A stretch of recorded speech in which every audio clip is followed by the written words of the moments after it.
Salut à tous et bienvenue dans cette vidéo. C'est une vidéo à main levée que je vite faite.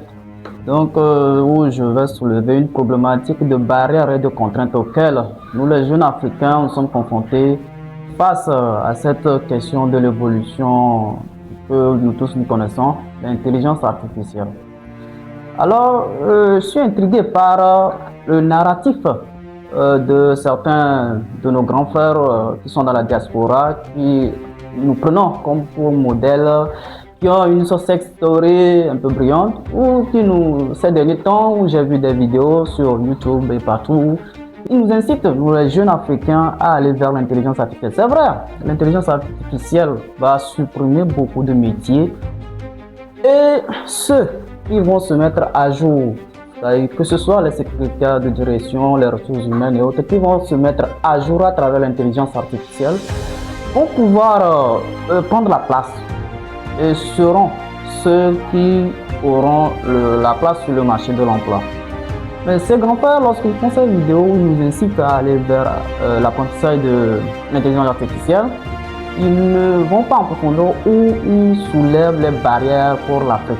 Je pense que leurs vidéos sont souvent destinées à la diaspora, aux jeunes qui sont dans la diaspora, où ils ne font pas la vidéo destinée vraiment à la jeunesse africaine, si je peux le dire ainsi. Et si nous prenons ces contraintes, tout d'abord, il y a la contrainte des abonnements.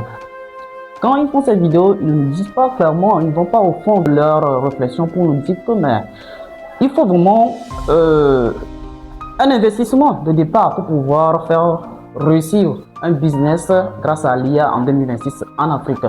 Puisque quand ils font leurs vidéos, ils disent oui, aujourd'hui il y a de l'intelligence artificielle, on peut partir de zéro pour faire un business en ligne grâce à l'IA. Mais vous oubliez que l'IA, il y a la formule gratuite qui ne peut pas donner les résultats escomptés. Et pour le faire, il faut forcément prendre un abonnement.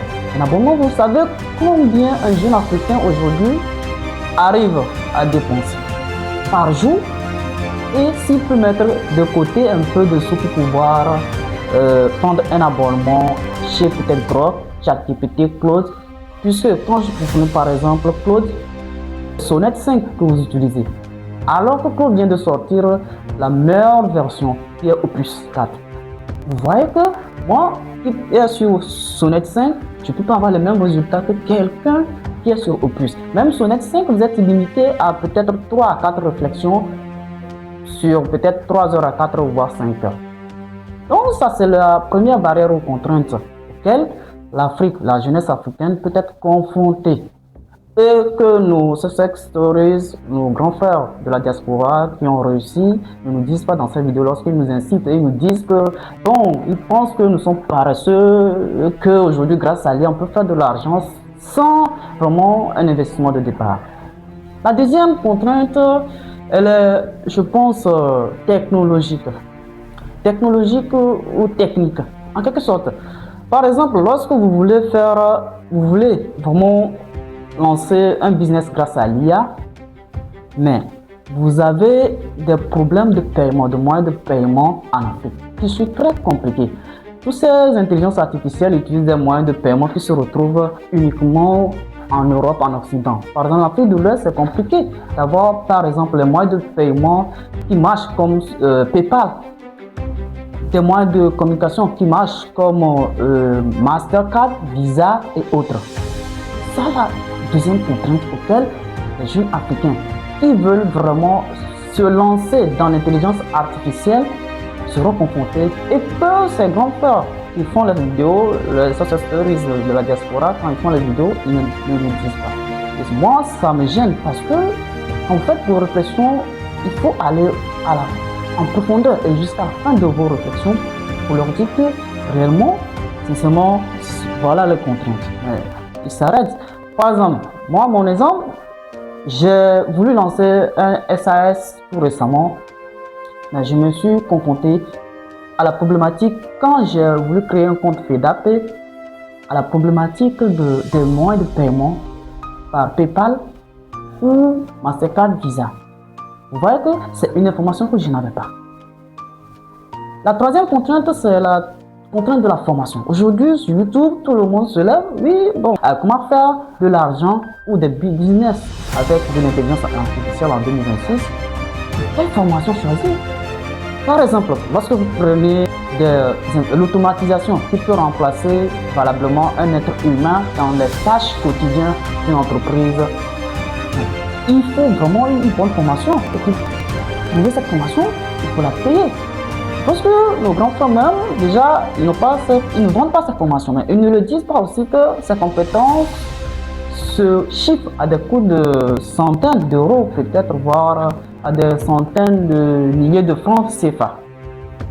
Par exemple, je veux mettre en place une automatisation N8N, c'est de l'argent, il faut dépenser, il faut prendre des abonnements. Et le système de paiement, il faut aller prendre une bonne formation qui va te montrer comment, sur d'étape à étape, comment mettre en place un système N8N pour pouvoir automatiser. Même avec Claude, on le fait aussi.